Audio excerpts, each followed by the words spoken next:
A la larga, la disputa es un reflejo de lo que papá y mamá no tienen resuelto de su propia historia familiar. Por eso es que cada caso es diferente.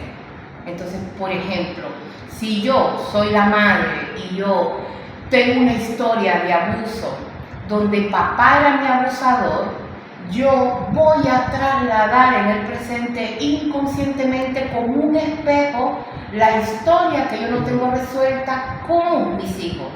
Entonces yo pienso, el padre va a ser un abusador, ¿ok? O el padre no lo va a cuidar como no me cuidaron a mí. Entonces lo que activa ese comportamiento inconsciente, porque realmente he logrado comprender, Ariel, que no es que esa madre y ese padre que están en disputa es que sean malas personas, es que están atrapadas en su propio dolor y no se dan cuenta que están proyectando su dolor de la infancia en el espejo, como un espejo en la infancia de sus hijos, y lo que están intentando inadecuadamente es evitar que sus hijos vivan su historia y no se dan cuenta que sus hijos son otras personas y que no tienen por qué vivir su historia. Entonces lo que tenemos es una proyección. Entonces mamá y papá tienen temas sin resolver con sus propias figuras parentales, con su historia de infancia y sus emociones están controlando sus impulsos.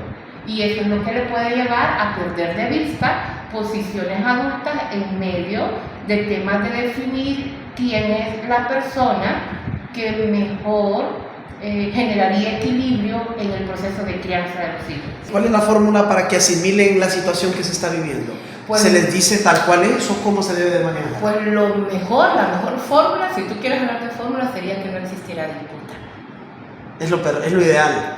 Lo ideal sería que papá y mamá pudiesen, como adultos, resolver el problema, como un día decidieron como adultos casarse, como un día decidieron como adultos tener hijos, como un día decidieron como adultos comprarse una casa, como un día decidieron quién iba a ser el pediatra. Lo ideal, no es ni ideal, es como lo razonable, sería que no existiera la disputa, porque el dolor de un hijo es enorme, porque el hijo va a quedar en medio, cortado, ¿a quién amo?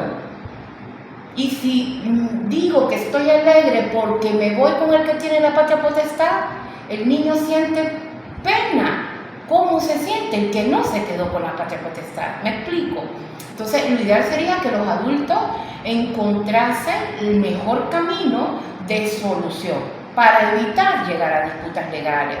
Lo ideal sería que los abogados tuvieran formación psicológica sistémica, familiar, para que comprendieran cómo una disputa moviliza toda la dinámica de un sistema familiar y que no es lo mismo familia 1, familia 2, familia 3. Son casos distintos. Son casos distintos. Se deben de manejar de manera distinta. Exacto, y la realidad no pasa así, porque yo sé que generalmente el tema de disputa solo se toca desde la perspectiva legal. Correcto, así es. Y la perspectiva psicológica, lastimosamente, me parece que a veces se pone en la mesa, pero para favorecer a alguno de los dos padres. Y no nos damos cuenta que en ese momento no es favorecer a ninguno de los dos padres, sino buscar el equilibrio de los miembros como sistema familiar. Entonces, en el impacto emocional de los hijos, esa disputa, poder, miedo, va a activar en ellos muchas inseguridades, va a activar en ellos un sentimiento de miedo por lo siguiente, miedo a desagradar a la figura parental que está más como la tendencia a que vaya a ganar la disputa. Entonces los hijos viven como mucha ansiedad porque inconscientemente ellos perciben que si quieren al papá o a la mamá que pueda perder la patria potestad, entonces le está fallando al padre con el que ellos se van a quedar. Entonces el hijo queda en medio de los dos adultos. Y ese quedar en medio lo puede llevar como a experimentar culpa, porque si ama a uno, pareciera que no quiere al otro. Sí. Y si manifiesta aprobación por el otro, pareciera que está rechazando al padre en contra del otro. Entonces entran como en un bucle de miedo, culpa y a la larga pueden activar sentimientos de rabia en su interior. Los signos van a salir en el formato de la edad de cada chico, ¿ok? Cada persona, según su edad cronológica, tiene una tarea que cumplir. Los niños menores de 6 años que no están en el ambiente escolar, su mayor tarea es jugar. Esa es la forma como se mueve en el mundo. El niño entre 6 a 11 años, su mayor tarea es construir la autonomía y eso lo logra dominando el arte educativo, la escuela. Y el adolescente, su mayor tarea es el desarrollo psicosocial, psicosexual. Entonces, el impacto va a variar según la edad del chico. Entonces, por ejemplo, de forma global, emocionalmente, lo que vamos a tener es estados de ansiedad, no importa la edad cronológica del chico, podemos tener estados de angustia, podemos tener síntomas como estado deprimido, va a depender cuánto tiempo dura la disputa, va a depender cuánto tiempo pasó entre la separación, el divorcio y la activación de la disputa. Porque si, por ejemplo, la separación está reciente y la disputa siguió, el niño no ha salido del duelo de la separación. Entonces va a haber miedo, va a haber angustia, va a haber inestabilidad emocional. Ya, propios de cada edad, si el niño es menor de 6 años, el niño puede retroceder y darse micción nocturna, que es endurecer, hacerse pipí en la noche, no controlar el esfínter, no controlar ir al baño, porque él está saliendo de esa etapa. Entonces, si es menor de 5 años, podemos tener un retroceso, una regresión en su desarrollo. Entonces, el niño se puede observar succión del dedo, comerse las uñas, arrancarse el pelo, pero a la larga, ¿qué hay debajo de toda esa conducta? Ansiedad. Uno de los puntos principales cuando se da una separación o una ruptura es que los adultos resuelvan primero sus asuntos antes de proceder a cualquier decisión drástica. Para mí ese es el punto clave, que los adultos, si se descubren atrapados en rabia, miedo, dolor, por todo lo que pasó antes de llegar a la disputa, esa es la señal para decir, no estoy listo para hablar de patria potestad, exceptuando, yo entiendo que a veces una de las figuras parentales podría poner en riesgo la seguridad de los hijos cuando hay extrema violencia, sí, yo lo entiendo, cuando hay crisis de seguridad latente, lo comprendo, los padres tendrán que buscar la medida para asegurar que el hijo esté con la persona que dé mayor seguridad. Perdón Judith, cuando se inventan falsas historias, falsas agresiones, falsos acosos, ¿psicológicamente tiene un nombre? Dependerá. Yo parto del supuesto, Ariel, que todas las personas son buenas. Ese es mi éxito como profesional. Entonces yo podría decirte que a veces, como tengo asuntos sin resolver desde mi infancia, como tengo heridas muy fuertes de la relación de pareja, yo podría inconscientemente disociarme de la realidad.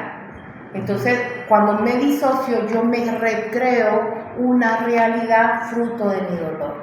Entonces, a veces no es que la persona inventa historia, a veces no es que la persona lo hace adrede, es que se disoció de la realidad. La crisis o la historia de vida la desestructura, que para sobrevivir crea una realidad que en su mente es verdad. Que solo está aquí. Sí, pero para ella es su verdad o para él es su verdad. De ahí la importancia de que nuestros sistemas legales puedan contar con profesionales expertos en diferentes ramas para poder diferenciar cuando una persona está hablando desde su herida y la disociación o realmente me está hablando porque fue una realidad. Es complejo. ¿Quién es el mejor padre para cuidar a los hijos? A un principio, yo soy terapéutica sistémica familiar y desde una dimensión sistémica, esa pregunta tiene una respuesta. El mejor padre para criar un hijo es el que mejor se expresa del otro. Porque ese hijo va a tener permiso para amar a los dos. Pero te estoy dando una respuesta que es contraria a lo que el mundo legal piensa. Pero el mejor padre para un hijo es el padre que mejor respeta al otro. Es el padre que le da permiso al hijo de amar al padre aunque nosotros como pareja no hayamos funcionado. Es el mejor padre, es el que le permite al hijo respetar al padre, aunque tenga los defectos más grandes. Entonces te encuentras con personas adultas cuando vienen a terapia por otro tipo de situaciones, cuando rememoran su infancia. Soy hija de padres separados, pero mi madre siempre habló bien de papá. Ese hijo es el que tiene menos traumas. Ese es el que resuelve más rápido terapéuticamente, porque no tiene un conflicto interno. El mejor padre es el padre que habla mejor del otro. ¿Qué recomendaría usted a las ya no parejas, sino personas separadas normalmente, ¿verdad? Okay. Para que logren ese... Bueno. Y que lo más importante es el hijo. Ok, pero entonces estás pasando de tu punto. Primero, es una proyección de lo que yo tengo sin resolver. Y segundo, es una proyección de lo que yo tengo sin resolver con quien fue mi pareja. Entonces, a los adultos les cuesta comprender que lo que no funcionó fue la pareja, pero que ellos van a ser siempre papás. Entonces, si tú me dices, una recomendación es separar los roles. Entiendo, me dolió, porque para que una persona se separe, muchas veces han pasado un montón de heridas en la relación que llevó a esa persona a dar el paso de irse. Para que se llegue a disputas es que ha habido una historia en ese sistema familiar, en esa relación de pareja, donde los dos adultos salieron lastimados, o uno de los dos siente que salió más lastimado que el otro. Entonces, ese dolor, si yo no lo tengo resuelto antes de hablar de divorcio y de definir los parámetros que van a guiar la parentalidad o la crianza o quién va a cuidar a mayor tiempo a los hijos, porque es que uno los va a cuidar a mayor tiempo y eso hay que decidirlo. Claro, sí. Sin necesidad de disputa se podría decidir. Pero bueno, no se pudo evitar y llamar a la disputa. Entonces, primer paso, los adultos necesitan separar mi historia de dolor de pareja de la historia de papá. Entonces, yo he escuchado a muchas personas decir, por rabia pelear la paternidad. Sí. O sea, por rabia pelear la patria potestad. Por enojo, quitar a uno de los dos el derecho de estar más presente en la vida, es rabia. Sí, y en Honduras el sistema de justicia es como bien desequilibrado, hablaba con algunos juristas, y me dicen, en Honduras la mayoría de casos de patria potestad de José de hijos van hacia la mujer. La mujer es, o la madre es la persona más idónea siempre para estar a cargo de los hijos, psicológicamente hablando. Tus preguntas son muy interesantes, mira. Sí y no. Okay. Yo entiendo por qué nuestro sistema, y no es Honduras, el sistema legal del mundo, Sí. okay. Entiendo por qué el sistema legal del mundo piensa que el mejor lugar es con mamá. Efectivamente, el bebé estuvo 9 meses en el vientre y los 2 primeros años ligados a la lactancia materna, el bebé necesitó más de mamá. Pero es una configuración fisiológica. Me explico, si el hombre tuviera esa configuración fisiológica, el hombre estaría en esa posición. Entonces me parece que cuesta un poco separar que esa condición fisiológica, ese condicionante que es real, el bebé necesita de mamá hasta los 2 primeros años un poco más que de papá, fisiológicamente hablando.